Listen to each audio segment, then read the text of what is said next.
اعوذ باللہ من الشیطان الرجیم، بسم اللہ الرحمن الرحیم۔ اخلاق عملی میں آج جس چیز کو ہم بیان کریں گے وہ خود شناسی کو بیان کریں گے۔ ایک چیز جو انسان کو معنوی مقامات تک پہنچاتی ہے وہ خود شناسی ہے۔ انسان اگر اپنے آپ کو نہیں پہچانے گا، انسان کو اپنی معرفت نہیں ہوگی، تو سیدھی سی بات ہے جب اپنی معرفت ہی نہیں ہے تو وہ جب مجھے پتہ ہی نہیں ہے کہ میں کون ہوں، مجھے کیا کرنا ہے، میں اپنی معرفت جب نہیں رکھتا تو میں خود سازی کیسے کروں گا؟ یعنی حقیقت میں خود سازی معلول ہے خود شناسی کے لیے۔ یعنی خود شناسی جب تک نہیں ہوگی خود سازی نہیں آئے گی۔ یہ خود سازی کیا ہے؟ معلول ہے۔ اس کی علت کیا ہے؟ خود شناسی۔ یعنی اپنے آپ کو پہچانو گے، خود آٹومیٹیکلی آپ کیا کریں گے؟ اپنی اصلاح کریں گے، تزکیہ کریں گے۔ بس ضروری ہے اخلاق کے بارے میں جب بھی لیکچر دیا جائے، گفتگو کی جائے، بحث کی جائے تو خود سازی کے بارے میں گفتگو کرنا ضروری ہے۔ جب انسان خود شناسی کے بارے میں گفتگو کرنا ضروری ہے۔ اگر خود شناسی انسان میں نہیں ہوگی، انسان اپنے آپ کو نہیں پہچانے گا، میں کون ہوں، انسان اس عظیم مرحلے تک کبھی بھی نہیں پہنچ سکتا۔ عبداللہ بن سنان امام صادق علیہ السلام سے سوال کرتا ہے کہ مولا، ملائکہ افضل ہیں، فرشتے افضل ہیں یا انسان؟ امام صادق علیہ السلام نے فرمایا انسان۔ پھر مولا نے امیر المومنین علی بن ابی طالب علیہ السلام کے کلمات کی طرف اشارہ فرمایا۔ خداوند متعال نے موجودات کو 3 طریقے کا بنایا ہے۔ موجودات عالم، اس عالم کے جو موجودات ہیں وہ حقیقت میں 3 قسم کے ہیں: فرشتے، حیوان اور انسان۔ 3 قسم کے ہیں۔ توجہ سے سنیے گا، اسی میں ہی سارا جواب ہے۔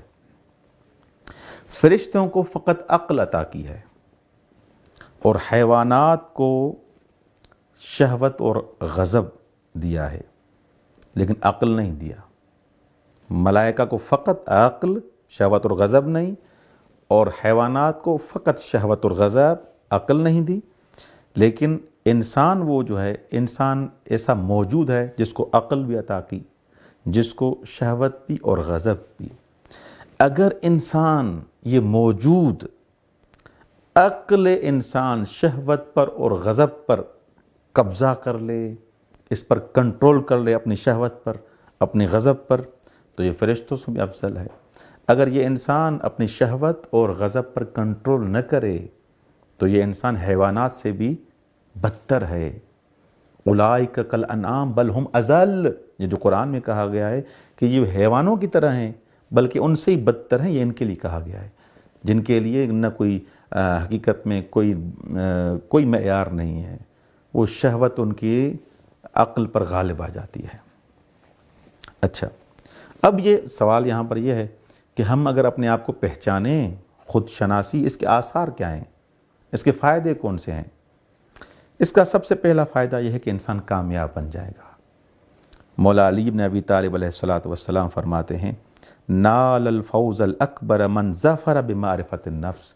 جو انسان اپنی نفس کی معرفت کے حساب سے کامیاب ہو گیا نا کہ میں کون ہوں، وہ حقیقت میں فوز اکبر تک پہنچ گیا، عظیم کامیابی تک پہنچ جائے گا۔ اور انسان جب اپنے نفس کو پہچانے گا کہ نفس میرے ساتھ کیا کر رہا ہے، مجھے کس طرف حقیقت میں میرے نفس کا میلان ہے، جھکاؤ کس طرف ہے، کس طرف مجھے کھینچ رہا ہے، جب یہ معرفت ہوگی، معرفت جب ہوگی پھر اس کے ساتھ مبارزہ کرے گا، پھر جہاد کرے گا۔ جب معرفت ہی نہیں ہوگی تو جہاد کیسے کرے گا؟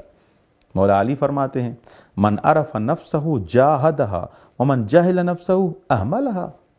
جو انسان اپنے نفس کی معرفت رکھے گا، اپنے آپ کو پہچانے گا، اس سے جہاد کرے گا، یہ کام کرنا ہے، یہ کام نہیں کرنا۔ اور جو اپنے آپ کو پہچانے گا ہی نہیں تو اس کو چھوڑ دے گا، تو اس کے حال پہ رہ جائے گا، پھر وہ اپنی کبھی بھی اصلاح نہیں کر پائے گا، اپنا تزکیہ نہیں کر پائے گا۔ افضل الحکمت معرفت الانسان نفسہ۔ بہترین حکمت انسان کو چاہیے نا، بہترین حکمت یہ ہے کہ انسان اپنے آپ کو پہچانے۔ اپنے نفس کی معرفت انسان کے پاس ہوگی تو انسان دروا کے اس کمال تک پہنچ جائے گا۔ اور ایک آخری بات، جو انسان خود کو پہچانتا ہے وہ خدا کو ہی پہچان سکتا ہے، جو خود کو نہیں پہچانے گا وہ خدا کو بھی نہیں پہچانے گا۔ اس خدا شناسی کے بارے میں انشاءاللہ اگلے درس میں کچھ نکات ہیں جو بیان کروں گا۔ والسلام علیکم ورحمۃ اللہ وبرکاتہ۔